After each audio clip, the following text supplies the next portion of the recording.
민주당이 박진 외교부 장관의 해임 건의안을 단독 처리한 데 대해 국민의힘은 김진표 국회의장 사퇴 촉구 결의안으로 맞불을 놓고 있습니다. 민주당은 연일 윤석열 대통령이 해임 건의안을 수용해야 한다며 압박 수위를 끌어올리고 있는데 여야 대치 전선이 가팔라지고 있습니다. 국회 취재기자 연결합니다. 엄윤주 기자.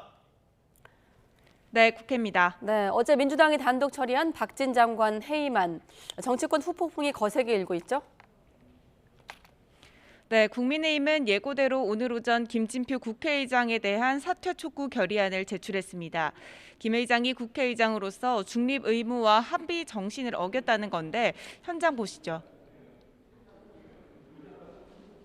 우리 국민의힘과 협의도 제대로 하지 않고 일방적으로 의사일정 변경을 동의해 줌으로써 중립성에 대한 국회법의 취지를 정면으로 배치했다고 생각을 합니다. 앞서 국민의힘은 아침 회의에서도 민주당을 향해 날선 비판을 쏟아냈습니다. 이번 사안을 민주당의 억지 자해 참사라고 규정했는데 들어보겠습니다. 민주당이 억지로 대한민국을 자해하는 참사가 아니고 무엇이겠습니까? 남은 것은 헌법상 국회의 해임 건의권 사문화와 민주당의 대통령과 정부에 타격을 가하려는 정략만 남았습니다. 이에 민주당은 대통령과 여당을 싸잡아 비난하며 공세 수위를 끌어올렸습니다. 특히 이재명 대표는 윤 대통령을 겨냥해 지금 들어도 바이든이라 한 게 맞지 않느냐며 적절하지 않은 말을 했는데 잘못했다고 해야 한다고 강조했습니다. 거짓말하고 겁박한다고 해서 생각이 바뀌거나 또는 들었던 사실이 없어지지 않습니다. 지금 들어도 바이든 맞지 않습니까? 진상을 규명하는 첫 번째 길은 내가 뭐라고 말했으니 이와 다르다 이렇게 말해야 되는 거 아닌가요? 이와 함께 민주당은 윤석열 정부 외교참사 거짓말 대책위원회를 발족하며 대여 공세 수위를 강화하고 나섰습니다.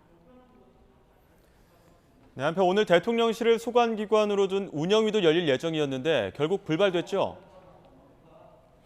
네, 애초 오전 10시부터 운영위 전체 회의가 예정돼 있었는데 개의 정족수 부족으로 결국 무산됐습니다. 오늘 회의는 민주당 요청으로 열린 건데요. 국민의힘은 이러한 민주당의 일방적 소집에 반발해 위원장인 주호영 원내대표와 송원석 간사만 참석했고 김대기 비서실장을 비롯한 대통령실 관계자는 불참했습니다.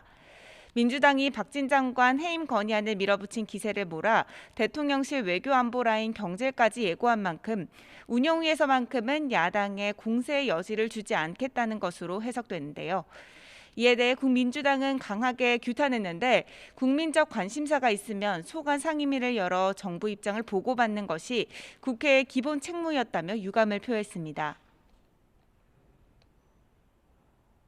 양당 간사 간에 합의되지 않았기 때문에 의사일정을 정할 수 없다라고 하는 위원장의 의견으로 회의를 열지 못하게 되었습니다. 국민의힘의 강한 유감을 표명합니다. 이런 가운데 민주당은 대통령실 용산 이전 관련 예산을 놓고 대통령실을 강하게 압박했습니다. 윤석열 대통령이 애당초 발표한 496억 원이 아닌 1조 원이 넘는 혈세가 소요될 것이라고 주장하며 지금이라도 국민에게 사과하고 청와대로 돌아가라고 촉구했습니다. 다음 달 초 시작되는 국정감사를 앞두고 여야의 강대강 대치는 더욱 격화할 전망입니다. 지금까지 국회에서 YTN 엄윤주입니다.